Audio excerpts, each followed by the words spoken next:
You guys, I'm really excited because today we are just sitting down and chatting, and I'm gonna put a timer on for 10 minutes, and we're just gonna chat.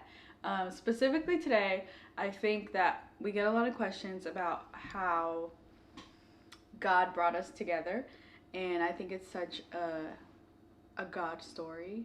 So yeah, let me start my timer because we can talk a lot. We can talk for days.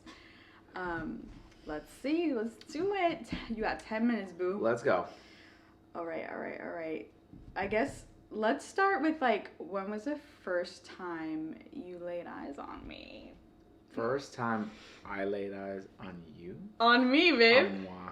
Okay. Moi is when you're talking about yourself, Okay, but sorry. me. Wrong English. Talking about you. Okay. Yes. That would have to be in February of 2019. That's when I first laid eyes on you. Yeah. Yep. It was at a young adults night. Never forget. Yeah. You found me at church. Found you at church. Yep. I was preaching on joy with a group of other people that were on stage. And then the joy. Pause right there, because if you didn't know, Jordan was an associate pastor at a different church before we came to New York and are pastoring as lead pastors. That's right. So, yeah, he was an associate pastor at a church, and I happened to be there. We were visiting. Long story how we got specifically to your church, but we were visiting, and that was a young adults night, and Jordan was there. And to be honest, I never even thought anything of him. To be honest, I thought he was almost annoying. Wow. Yeah, no, because let me tell you why. Because it was a worship kind of section of the young adults night, and Jordan was, when Jordan worships, he's loud, bro. He's like, the Lord is gonna hear me in the heavens, okay? So he was really loud, and I'm like, who is that guy? And then he gets up on the altar, and he's on this panel, and then I was like, okay, that was him. But I didn't think anything of you, no friendship, nothing. Wow. But Jordan came up to me. I was the bold one, y'all. Yeah. I was bold. You gotta be bold. Yeah. That's part of being a dude. You gotta be bold. So I was bold, and I was like, who's this senorita walking into the young adults group? And I thought she was pretty. Yeah. And I had my eyes laid on her. I felt like this joy just leap out of my heart, and feeling that, I kind of never felt before. I was like, okay. I never felt this kind of before. I was feeling a little goosebumps, feeling a little excited, feeling wow, I got really interested in this girl. But anyway, the guy that was with her, I thought was her boyfriend. But my brother, David. Turns out it was her brother, David. And it was not her boyfriend. Not my boyfriend. So I introduced myself. As a good pastor. As a good associate pastor. And with respect and honor. Introduced myself. We kind of talked that night, and then we didn't talk for a couple weeks. Yeah. Until later. Yeah. I feel when you approached us, again, I did not think of you any love interest at all. I just thought oh, this pastor's being super nice to us, super chill. And then we had kind of a couple things in common, we lived really close to each other. And yeah. And then after that, I remember specifically that I think we found each other on Instagram. Oh my gosh, cringe. Yeah. So I think I found you first. You found me first. I don't know why. She liked 5 of my videos, by the way. I was like, who's this Forever Jennifer liking 5 of my videos? She was stalking me, y'all. Stalking. Stop. No, I wasn't. Yeah, you were stalking. I had already been a content creator, an influencer kind of thing. Yeah. So I was creating content. So he probably saw my page and was like, oh, what is this girl? Right? Didn't you say that you were like, what the heck? Who is this girl? Who is Forever Jennifer? And I was like, oh, I kind of recognize her. I feel like it's the girl I met at the young adults night. And I was like, okay, interesting. But then I low-key started to stalk her. Did you? I did. I looked at your profile. I looked at your Facebook. and like everything. I was like, okay. My Facebook. Your Facebook, which you never post I never post on Facebook, but you know you're interested when you look me up by name on Facebook. I really did. I never post on Facebook. I literally spent hours just researching your profile, but I know you were. Anyways, so I responded to one of your DMs. It was like a worship thing that you posted. No. It wasn't a worship thing. I responded to your DMs. No. The first. If we go back all the way in our DMs, I DM'd you first, and I responded to one of your stories. And I did like an emoji, like a fire emoji or like a hands raised emoji. Yes, I remember vividly. And so then after that, it kind of like sparked something, right? I guess I was interested at that point. I don't know. I was like, oh, he's kind of cute, I guess. I stalked you too, though. You did. I stalked you. Okay. I thought it was about your kicks. Because I remember you posted about your but then after that, we started like, no, was it? Yeah, it was Okay, no. I responded to your story, and then you responded to my story, and I was wearing Reeboks. Correct. White Reeboks. Yeah. And then... Yep. The rest is history. You were like fresh kicks, and then... We literally were fresh and talking to each other for 7, 8, 9 days straight. Yeah, literally. Okay, we have 4.5 minutes. Oh my gosh. Dear Lord. Okay. We talk a lot. Go ahead. Okay.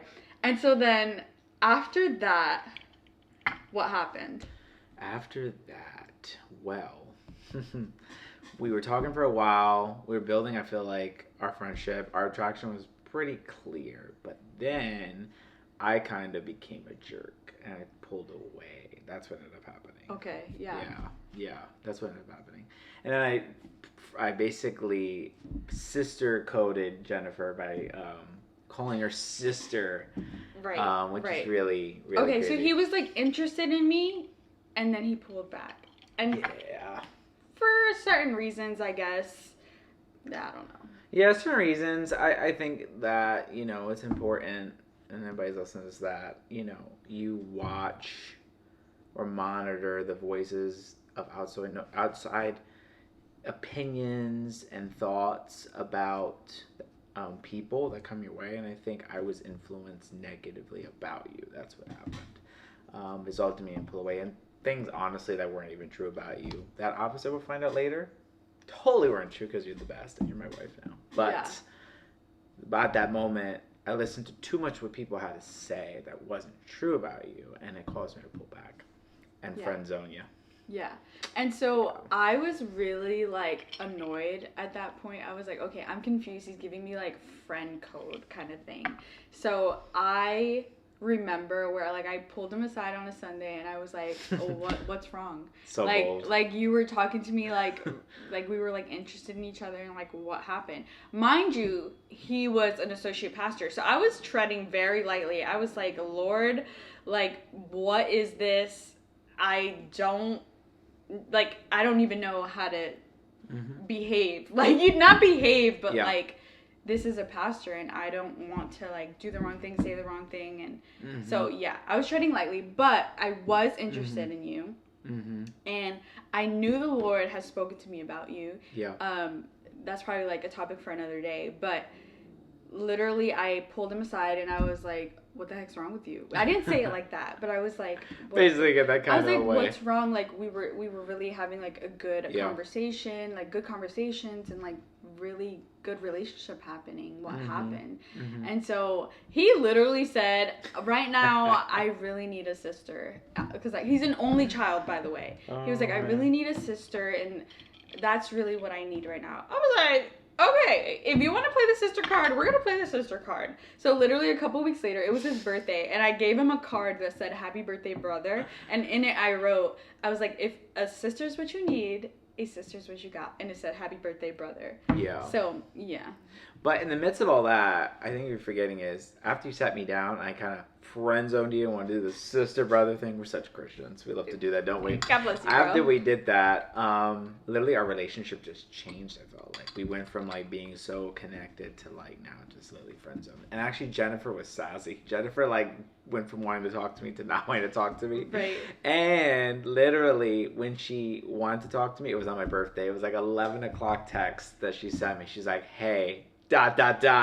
happy birthday. I have something for you. Such a sad. No, I didn't have anything for you. You did. No, I didn't. It was the card.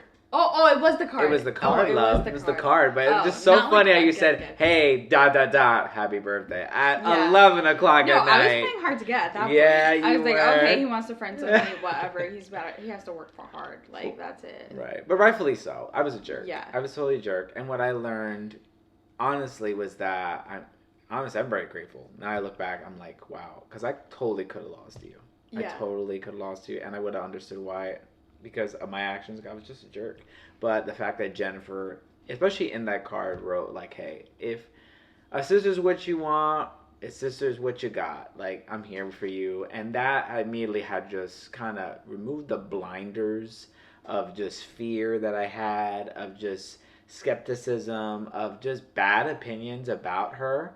And just, it came off. And I just realized, like, wow, like, this girl's, like, really legit. Like, she's a keeper. Like, she's a treasure. And it kind of was a restart button for our relationship. Yeah. And then from there, we became best friends. Yeah. And then we started dating, like, 2 months later. Oh, that's the timer. Okay, I know we're going over, but, like, I just we're gonna probably go 5 minutes over, but I wanted to keep us, like, in line in terms of timing. But I feel like Jordan had heard so many things about me because we had, like, mutual friends and mutual relationships, like people that he knew from his past, people that I knew from my past. So it was, like, a lot of he said, she said, things about me, things about you. And, like, I think so much, like, all that to say, like you were saying before, like, if you're interested in someone and the Lord is, like, showing you something about someone, like, hear from the Lord first. Yeah. Before you hear from anyone else regarding, you know, the person that you're interested in, because people can say so many things. And like, if Jordan would have listened to different voices, like, we wouldn't be where we are today. Yeah. We wouldn't be leading a church today. Like, literally, like, what would that have looked like if you had listened to different voices or opinions about me, or if I had listened to different voices or opinions about you? Right. Like, where would we have been? We'd probably be not married. Not married, no, for sure. And, like, I think that it was so the Lord's purpose for us to be married. And we've been married for how long now? 3. You forgot it. We're 2.5 years. 2.5 years. 2.5 years. Time flies. And, man, marriage is so beautiful. I mean, I love you. I love you so much. Like, I love you too, baby. People say, like, the first couple years of marriage are just in the honeymoon phase. And yeah, I would agree. Like, it's the honeymoon phase for sure. Like, you're just getting to know your spouse.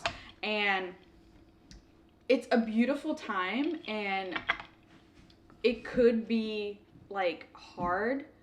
But when you're with the person that the Lord, you know, like, made for you, it's just so beautiful, and you just continue to grow with each other and love each other, and the love grows so deeper. Yeah. And marriage is such a gift, and we could talk for days on marriage. So that's our God story. Go ahead. No, I was gonna say I love you too. Oh, I love Happily you. married. Happily married. Happily married to the beautiful queen, and I'm so grateful that, you know, in that way, that what the enemy meant to kind of destroy, because I'm not trying to sound ultra spiritual, but, like, I mean, I felt like it was just kind of a dent. Literally, we were talking for like 6-7 days, talking, and there was just such a strong bond and connection. And then this little thump in the road comes in here, and literally was just noise, gossip, and think about it now. I was talking about it, it's just like you're saying, like, the power of our words, number one, where we hear things, and making sure we go to God first before we go to other people. Yes.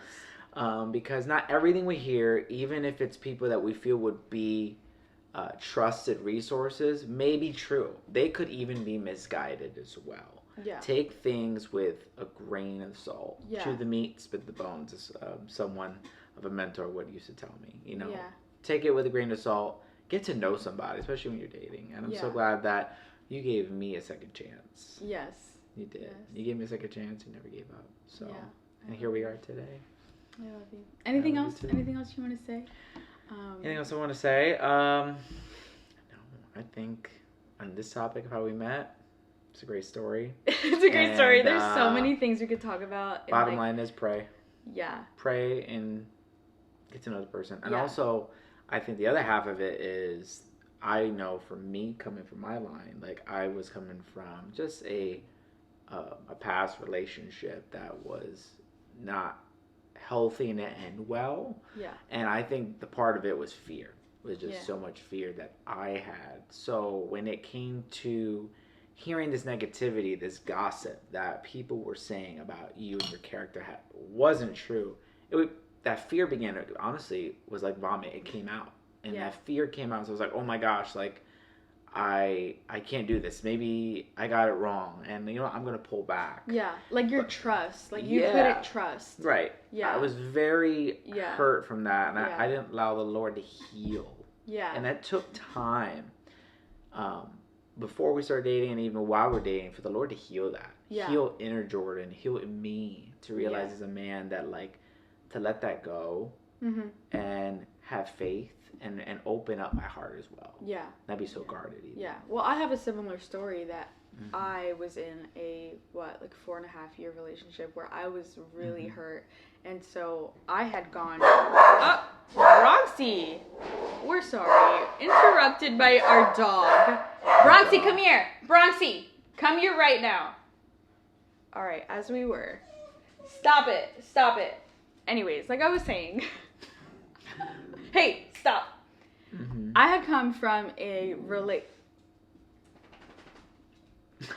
I was in a five-ish year relationship or 4, whatever. I don't even remember. It was a long relationship, and I was in that relationship, and I was really hurt at the end of that. And so I was broken, and I had been looking for a new home church, and that's where I stumbled upon the church that you had been associate pastor at.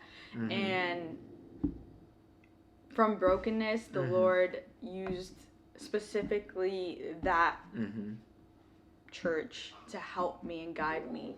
And I did a lot of like serving at the church, and I did my first missions trip there. So many things that happened at that church, and I was only there for just a little bit, like a year, 2 years probably, and like that's where I met you. So the Lord did so much. But yeah, I'm totally with you on the trust factor. It was hard to trust. Yeah. But the Lord was healing my heart, and I know that through serving and all these things, the Lord brought me to you, and you were a part of that healing. And so I feel I'm completely healed from that relationship. Like the Lord restores all broken things, like literally. I was broken to pieces. And the Lord restored my heart, and he used you. He used you to help me heal. And I think that it's just a God story. It's a God story, the way he works. And I know a lot of times when people are broken, they tend to blame God and kind of move away from the Lord. And what I chose to do was to draw near to the Lord. And that's where I found healing. Drawing near and not pulling back. And so when I just began to seek first the kingdom of God, my desire was to have a husband. It was. At times I felt desperate. I was like, Lord, when's my husband coming? You know, because I had been so used to being in a relationship, because I was in it for like 4.5 years. So I was like, what is this single life? I don't want to be single. You guys, my memory card died. Like, that was tragedy. I was in such a sweet moment with you. It was just heart to heart. This was a heart to heart, y'all. It was like a Hallmark moment. No, like, literally. But I forgot what I was saying. What was I saying? Girl, you're going to have to refresh me. I don't know. It was something about how just you wanted a husband. I wanted a husband. Yeah. I wanted a husband, and I knew, like, the Lord had that for me. I was like, Lord, I know I'm not meant to be single. Some people are called to be single, and that is a beautiful thing. But I was like, Lord, I know there's someone out there for me. And it was you, baby. And that's our God story. So let us know if you have any questions. I gotta charge my camera. Gotta get a better memory card. We gotta get a better microphone. I pray this blessed you, and you're encouraged. And anything else? No. Nope. Just trust the Lord. Follow God's word over your word. Yeah. Or over anyone else's word. Hey. Yes. There you go. And go forward. Yeah. Mm-hmm. So let us know if there's anything else you want us to chat about, and just be, transparent with you guys. But yeah, thanks for watching. Bye. See ya. Till next time.